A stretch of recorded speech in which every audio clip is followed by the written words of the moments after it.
This is not the greenwood of old. There is a stream in the woods that carries a dark enchantment. Do not touch the water. Cross only by the stone bridge. The very air of the forest is heavy with illusion. It will seek to enter your mind and lead you astray. Lead us astray? What does that mean? You must stay on the path. Do not leave it. If you do, you'll never find it. And you'll never find it again. Welcome, my friends. This is Rick the Fat Man, and this is your seat at the table. I want to introduce you to the Court of Ardor in Southern Middle-earth. This is part of Middle-earth role-playing game, or MERP, and produced by Iron Crown Enterprises, known as ICE back in the day.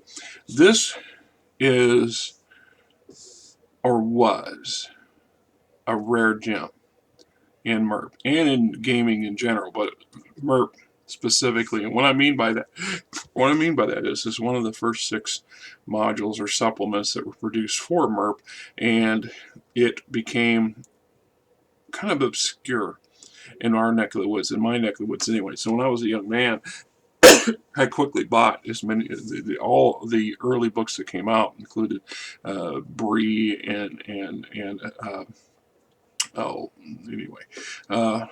this one here, to my knowledge, according to Ivor's Dungeon, was a 1 print, and that was that. Now, I'll admit, it's been a minute since I've looked these up on the internet. I'm pretty sure you can probably get them available for varying prices. I've seen them as high as 100 plus, and one of the reasons, like I said, is if there was a reprint, I'm not saying there wasn't, I'm not familiar with it, and they makes it kind of a rare bird.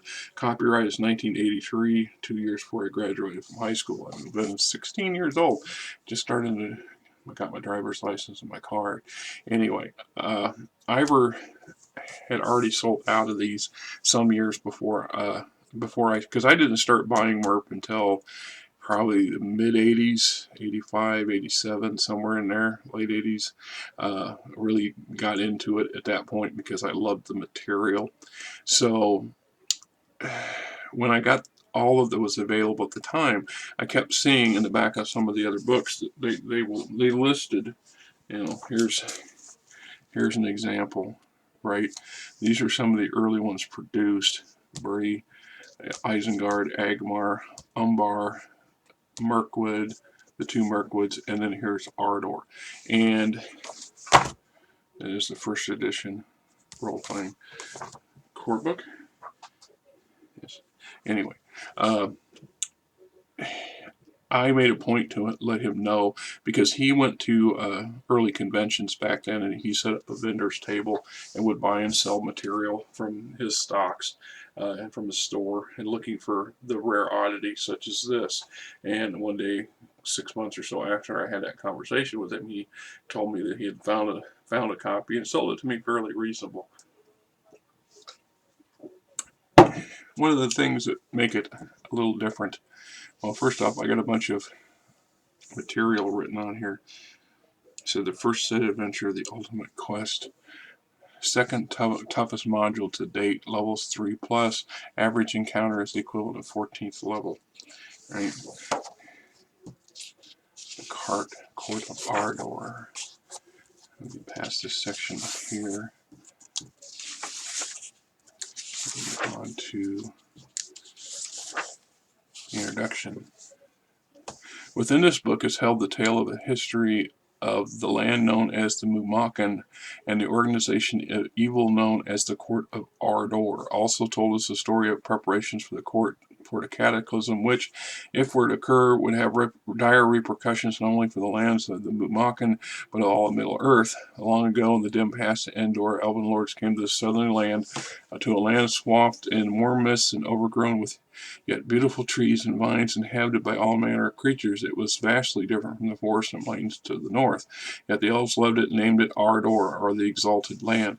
Many centuries passed, and the immortal children of Uru lived in peace until the shadow fell upon them, the black enemy Morgoth. Land, many of the strong were seduced by clever words of servants. The black enemy Morgoth, power and wisdom were promised that they would performed this one task. They were the elves in the elder days, and they made oaths lightly, little knowing how heavily this would weigh upon them in the millennia to come. Eagerly they took the counsel and formed a court of sorts, a hierarchy of lords and ladies, to effect this mission for their master.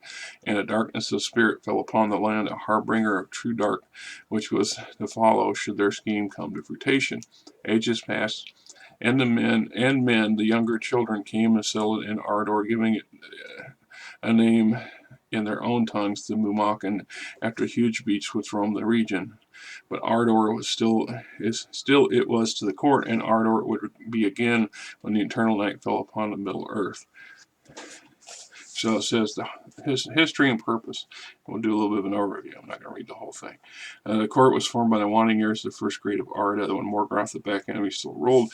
Basically, he realized that at this point, the sun and the moon had appeared in the heavens, and he realized that this was counterproductive to his plans, and it was a detriment to his creatures, if you will, because many of them suffered from sickness when they were in full sunlight and didn't actively work well, and the same with the moon to a lesser degree. So he concocted this scheme to get some very high powerful elvish lords to figure out a way to bring the sun and the moon down. And that's what the beginning purposes for the court of Ardor was. So back in the end of the first age, first part of the second age. So let's see. Morgoth so long on this decided, let's see if I can find her name. The Black Knight called upon Ardana, the astrologer, a notable power. She was among the mightiest of the Eldar, whom Morgoth corrupted to his cause. Perhaps one of the most tragic. She was once a follower of Elibereth, a lover of the stars. She knew much of the ways of the heavens, and so she was charged with the fall of the lights. The astrologer traveled to Middle Earth, seeking a method by which she could bring down the sun and the moon, gathering followers in her wake. It's also implied in here that she had physical congress with Morgoth himself and produced potential heir, an heir that potentially still exists into the modern era of Middle Earth, and could be a potent problem for times to come. You have to kind of wish I'd highlighted that section where they talked about it. Yeah, right here. Okay, so lights decided for the dark days when Ungoliant and Morgoth destroyed the two trees, and Ungoliant consumed all the gems of Fëanor, and then later belched forth many, but they were changed. Instead of radiant crystals of light they were dark. In fact, they consumed light, and they were of unlight. The eighth largest of these, each about the size of a clenched fist, Morgoth gave for this cause, and Morthor conceived a plan, a design which would focus the light-consuming powers of the 8 gems into one great burst to drain both the sun and the moon of light. What the sacrifice of one of the blood of the Valor would be necessary to trigger the gems. Ardana would bear a daughter fathered by Lord Morgoth. There you have it. He said, much time passed. The service of darkness were not idle. The court of Ardor coalesced, ruled by the Ardor Council. 8 lords of 8 citadels constructed under their supervision clustered about the Bay of 8, where sat the Val Morgul, or the warden of the citadel. Morfin, the lord of Ardor, and Ardana conceived and bore not one child, but twins, a boy and a girl. Stranger yet the birthing, the boy showed no signs of life. The lay healer, Yavkamba, took him away to feed her master, and no one at court but she and the male feeder knew that the boy was indeed alive, and the hope against darkness. The daughter remained healthy and was raised the priestess of Black Arts. Her impending fate is not revealed to her. At the time of the birth, in far Thang Garndodim Warthog, Morgoth Seer heard these words in a dream. Night and day, a girl and boy, 2 children, a shadow fate. She shall die, and short life to enjoy. He will his mother slay, too late, before the night falls again. Unable to decipher the poem, Morgoth chose not to bother his master with a meaningless verse. So we have a basic timeline here.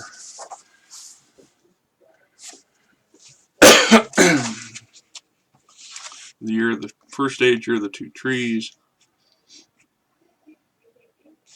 Years of the sun, rising of the moon, formation of the guild, first age 50, formation of the guild of elements with 5 elven lords south. 60 of the first age. Morgoth charges Ardana with the destruction of the sun and moon. It just goes on down the list. Second age, third age. So we got flora and fauna, coasts, rainforest, plains, hills, swamp. You know, typical what you would consider to find in a very southern location, jungle environment. The inhabitants and the way of life. The elves. The elven population in Mermakan is almost entirely Sylvan in descent. The most rustic of the immortals, except for Talharain, and to a lesser extent Coronad, and the older are extremely rare, except in Corlon and Terranate capital. The Kyrenia is believed to be related to the Harridan, although beyond the common, a very dark skin color, black wiry hair. The similarity ends. The Hathorns is a group of men in Mermakan who look like out of their place by new Marines asleep. It's surely people of Hoth are blonde and blue-eyed. The Hillmen and Drishra, dwarves. And we got politics. The countries of Tartuk, Drishra, Gashan, Tuktan, Mukhan, Hathor, Talaran, Gornan, Ardek, and the court of Ardor, the Lord's capsule profiles. This was another issue with this particular installment. I think because there was so much information in here, they condensed it a much smaller font size so they could keep it within a certain range of pages that was acceptable. Otherwise, this would have been a much bigger book. So even with my eyeglasses on, I have trouble reading some of this stuff these days. I was looking for a magnifying glass earlier. I know we have one, but I do not know exactly where it's sitting at the moment. So some of this is a little difficult for me to read. So I'll probably go ahead and avoid it. Second here.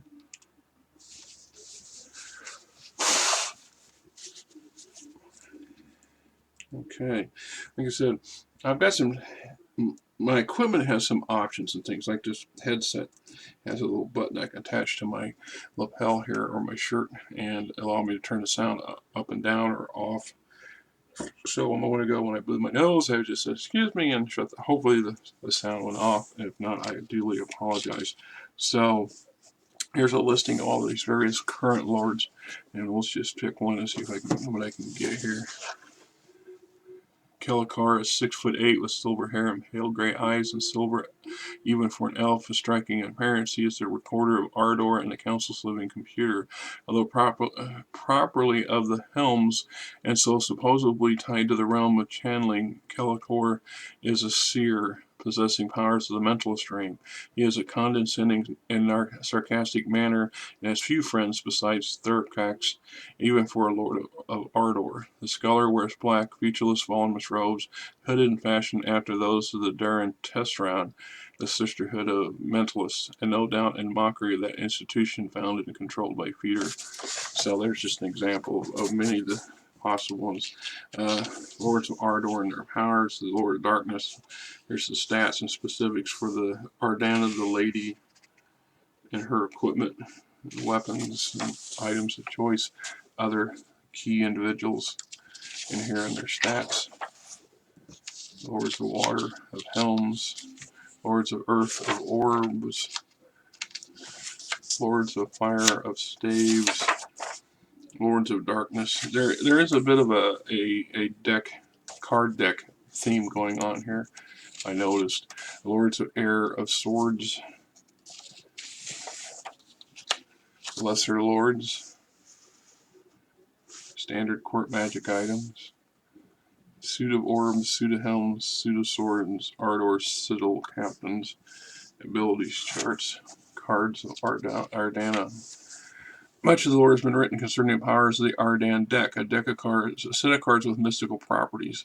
It should be stated here that there have been, in fact, two sets of cards. The original deck, created with the aid of Morgoth himself, included awesome powers, including allowing court members to channel power directly from the master and otherwise tap immense energies of the Dark Lord. With his fall, however, the original decks were rendered useless, as with all true items wrought with his aid. Ardana, however, utilized the remnants of resources available to her, reforged the cards around Second Age 1300 during the reforming of the court. It was just as well for many of the new members who replaced lesser lords fallen during the final conflict or during the interim. These younger lords had been card images constructed for them, enhancing their personal power. And then it goes on to power. So the most widely and commonly known power of the cards is communication. When wishing to speak to any other member of the court, all one needs to do is pull that person's card from the deck, stare at the image, and concentrating on the person calling the name has been known to help. The card will then grow cold to the touch, and the image on the card will shift to reveal that the person is currently, as he is currently, including dress and environment. One can now hold a verbal conversation. It says, important to note, unless he pulls out his card, you will assume you were the one lords are to have. Looking into it, he cannot see you or your surroundings. He can only hear your voice, etc. So, other notes and organizations of other organizations of note. The Darren Terraces were founded in the late First Age by Feeder. The Darren Tasrith translate roughly Sisters of the Mind, and Varus is the mentalist tongue. As a secular organization made up entirely Elven women who have talents related to at least partially the ways of mentalism, including astrologers and mystics, as well as pure mentalists, seers, and lay healers.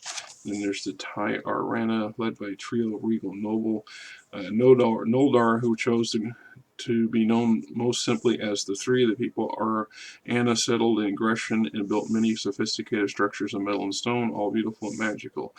Leaders of the Arana are worthy of special note. All three have similar appearance, tall even among the elves and high Dane, muscular build, tan skin, eyes emerge of green flecked silver. The most interesting facet of their appearance, however, is their hair, dark red, almost mahogany in color, extremely rare among the Eldar race. 2 men and a woman. And we got the Guild of Elements. The origins of the Guild are shrouded in uncertainty, which caused many events in the First Age. Few surviving records which tell the Three and their beginnings of the Dishran Tresrath are silent on the subject of the guild. Rumors, however, abound. Runes there are too scattered about all of Mumakan in hidden vales and glades, seemingly placed without a pattern or purpose. None are large, although some are more complex than others. All have a common central element, a pentagonal platform in bluish granite. Platform varies in size, etc., etc. So, you can make what you will of that. The lords and guilds, the elements, lots of specifics on individuals. Artifacts of the guilds of the element, economy of the Mumakan, 8 independent realms, all carrying on a rather brisk trade with each other. Economics become rather complex, especially when 4 of them mint their own currency. Detailed description would pervade intensely dull, as well as not very useful. Everyone would fall asleep trying to read it. Therefore, below is a list of a very basic general conversion chart, lists imports and exports for each realm. Many conversions are bound to vary from country to country. The Saronic influence of the Murmakan. Been over 1,700 years since Saran lost the One Ring, and although he was crippled, relatively speaking, without it, he's had many years to consolidate his position and regather his servants. As far as the Mumakan are concerned, however, Sauron's influence is currently negligible, as he's directing his efforts towards locating the ring and arranging through the Witch King the final description of Ardor. While at one time he dominated the court and they were forced to do his bidding, as did Ubar and in all the Herodlands between Mumakan and Gondor. This fall, at the end of the Second Age, they are free to once again act independently, at least for a time. 4 cities in Mumakan, places of note, the holds of Ardor, and we get into a bunch of layouts and blueprints from various locations. The holds of water, tree of iron, holds of earth, the thing of the heavens, the holds of air, mines of the jewels, to Arana, single vast complex. That was for not only a complex array of illusionary writing images triggered by intruders such as Terran. Okay. The Game Master says the court Ardor as a quest. No doubt it is, and cleared by the intentions of text of our court of Ardor. Ardor is designed as a unit can be played as an extended quest scenario.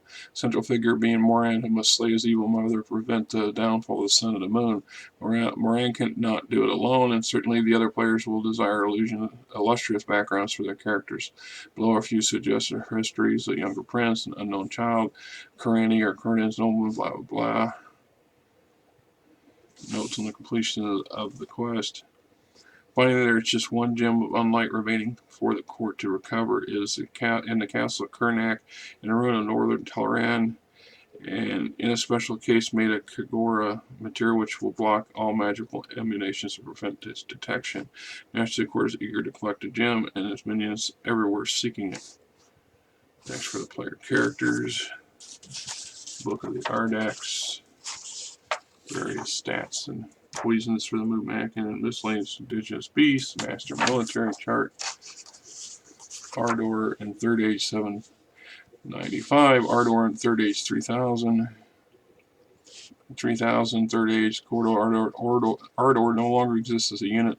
Name is not spoken. The citadel Ardor is no more destroyed and sunk beneath the waves of catastrophic caused by the death of Ardana. Okay, so in a nutshell,